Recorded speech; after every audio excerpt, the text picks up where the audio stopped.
नमस्कार, मेरा नाम डॉक्टर विभोर शर्मा है और मैं एक कैंसर स्पेशलिस्ट हूँ। मैं पारस हॉस्पिटल गुड़गांव में सीनियर कंसल्टेंट मेडिकल ऑन्कोलॉजी के पद पर कार्यरत हूँ। आज मैं आपसे ट्यूमर बोर्ड मीटिंग्स के विषय में बात करूँगा। ट्यूमर बोर्ड मीटिंग्स एक फोरम होती हैं जिससे कैंसर पेशेंट्स के इलाज में डिसाइड करने में मदद मिलती है। ट्यूमर बोर्ड मीटिंग्स में कैंसर से डील करने वाले सभी स्पेशलिस्ट के डॉक्टर्स इकट्ठे बैठ के हर कैंसर के केस को सूक्ष्मता से उसका निरीक्षण करके उसके लिए अपने अपने इनपुट्स देते हैं और कौन सा ट्रीटमेंट उस पर्टिकुलर पेशेंट के लिए सर्वोत्तम होगा ये निर्णय करते हैं। कैंसर पेशेंट्स का ट्रीटमेंट 3 प्रकार से किया जा सकता है और ये 3 प्रकार होते हैं: सर्जरी यानी ऑपरेशन, रेडियोथेरेपी यानी विकिरण चिकित्सा और दवाइयों में इम्यूनोथेरेपी, कीमोथेरेपी और टारगेटेड थेरेपीज़ होती हैं।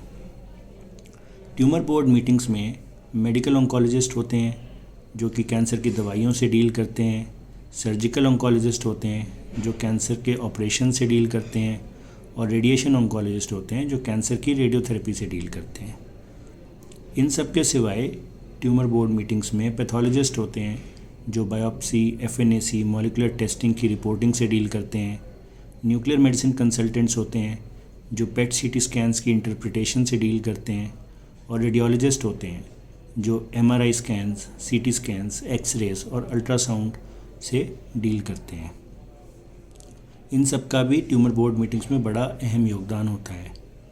एग्जाम्पल के तौर पे पैथोलॉजिस्ट से कई बार हमें बायोप्सी से रिलेटेड कुछ क्लैरिफिकेशंस की ज़रूरत पड़ती है, जैसे कि बायोप्सी की एडिक्वेसी के बारे में, उस पे लगने वाले एडवांस्ड इम्यूनोहिस्टोकेमिस्ट्री टेस्ट के बारे में, कुछ मॉलिक्यूलर टेस्ट के बारे में, इन सब बातों पे वो प्रकाश डालते हैं।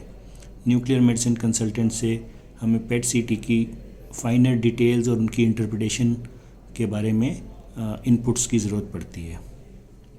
इन सब मेडिकल स्पेशलिस्ट के सिवाय ट्यूमर बोर्ड मीटिंग्स में मेडिकल सोशल वर्कर्स और सीनियर नर्सेस का भी योगदान रहता है।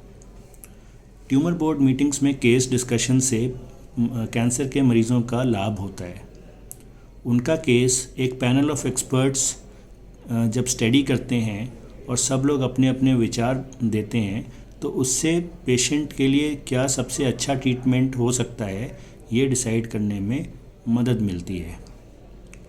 अंत में मैं ये कहना चाहूँगा कि ट्यूमर बोर्ड मीटिंग्स में पेशेंट्स और उनके अटेंडेंट्स को भी भागीदार बनना चाहिए। वो इन मीटिंग्स का लाभ उठा सकते हैं। ट्यूमर बोर्ड मीटिंग्स में पेशेंट्स अपने बीमारी के विषय में, अपनी बीमारी की स्टेज के विषय में, उनके लिए ट्रीटमेंट के क्या क्या ऑप्शंस अवेलेबल हैं और उन सभी अलग अलग ऑप्शंस के फ़ायदे और नुकसान क्या हैं, ये सारी चर्चा डिटेल में कर सकते हैं।